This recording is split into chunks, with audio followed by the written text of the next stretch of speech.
Alright, so it's Ben and Andrea here at VW Family Farm, and some of y'all have been asking us, you watched our video on harvesting honey, thanks for watching that, and you were wondering how that process finishes.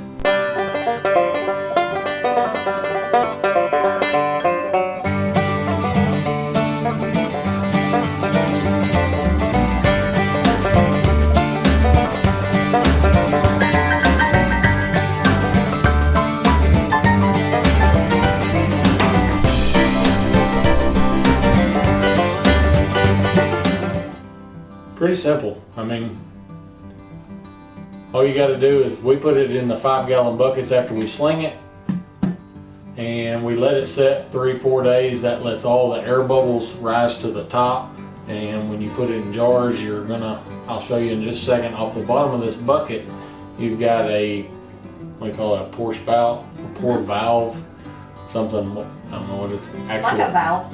But it's like you would get tea out of at the bottom, or water on like a Berkey filter or something like that. Lets the honey out the bottom, so these bubbles are all at the top. Yeah. And we'll show the bubbles in a second. It just makes your honey in your jars look so much better if you're selling it, things like that. There's nothing wrong with the bubbles. We keep them just because it's not as pretty, and we put them in our own jars.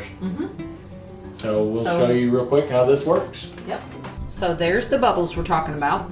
You can see it's all settled. You can see a few streaks in it. That's where we snuck a few spoonfuls out of the top. Who snuck a few spoonfuls?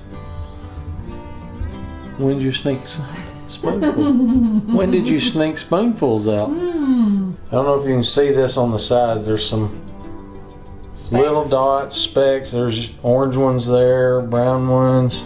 All that is pollen.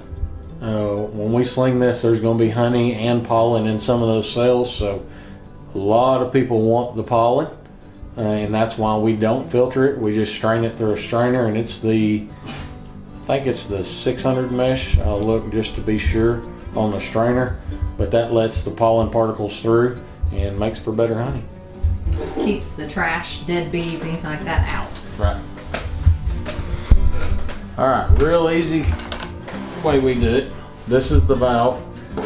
I'll always take the lid, put it on the floor. That way if I drip anything, it's going to land on that lid. Just loosen the wing nut.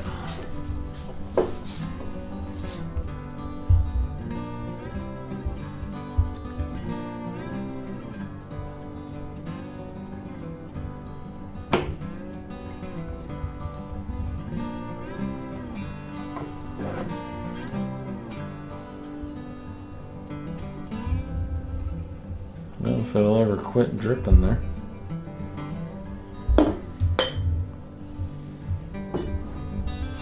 Pure golden honey.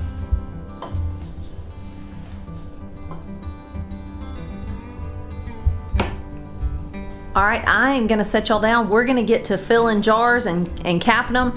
This is where we use used lids and rings that I've washed really well, but they don't have to seal anymore, so it's the perfect time to reuse those. We're gonna get busy and we will show you the final product. So we've got about, what, 9 gallons here? Yep. And I've still got 4 gallons to go, and the reason that we're not doing that, I guess 2 reasons.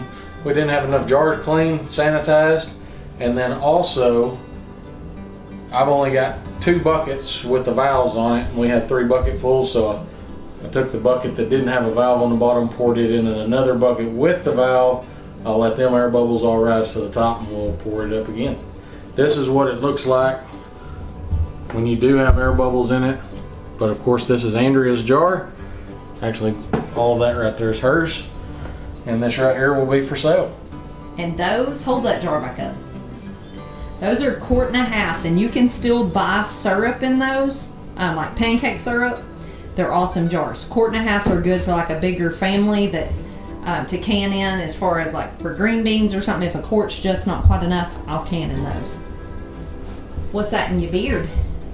I washed it out. What I had was to take it? my finger into the 5-gallon bucket that we dumped out. After you were done. Yeah, the bucket that we dumped out into the bucket with the valve on it. After I sat there and let it drain, all that honey just took forever, and Me and the helped kids with just that one. couldn't help ourselves. We kind of stuck our finger in it, but that didn't go into the other bucket.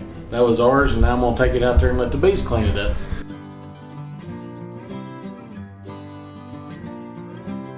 Hey guys, so today we're going to be showing you our new baby calf that one of our mom's milk cows just had. It is so cute, and it has a tragic birth story. we're going to tell you how it was born. Two Family was actually over here when we saw it about to calve. Back up like a whole half a day. They came over, it was the day before yesterday. They got here that night, and they brought us some pheasant from Reap What You Sow, thank you. And we went and put them in the barn and watered them, but we didn't feed them. And then we went out the next day and did the feeding and forgot them because we don't usually do them because we just got them. And her mom was like, hey, did you do those pheasant? And we were like, no. And she said, y'all go do them in a bit. So we waited and waited, and then she said, hey, y'all need to go do those. But we also needed to load a battery so we could get a new lawnmower battery. So I said, hey, Emily, you go do the pheasant. I'll go get the battery and load it, and then I'll come help you when I'm done. Well, I loaded the battery and got to help her, and I looked out in the milk cow pen. I was like, who's that black cow over there? I bet it's Bubba, our bull.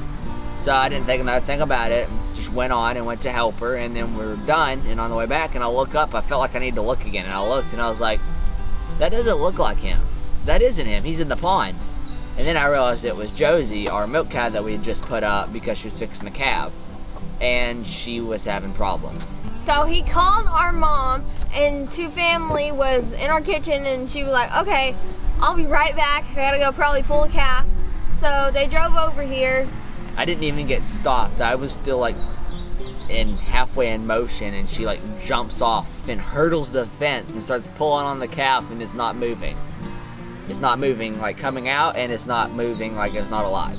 So we both started pulling at the same time, and it barely budged, and it started blinking. So we pulled as hard as we could, and it came out, but it wasn't moving. So she started slapping on it a bit, trying to wake it up. But the problem was it couldn't breathe, because when they get stuck like that, their face starts swelling, and his throat was almost swelled shut, and his tongue was swelled. So we helped it all we could, but then we just had to kind of let nature run its course. So we left it and came back later, and it was still alive, and it actually stood up. So me and Emily brought it some shade. So we got 3 cattle panels, and we set them up, and then we put a tarp over them and tied it to it where it would maybe cool down a little bit. And the swelling had gone down a little bit by then, and now it's up and walking, and it's doing good.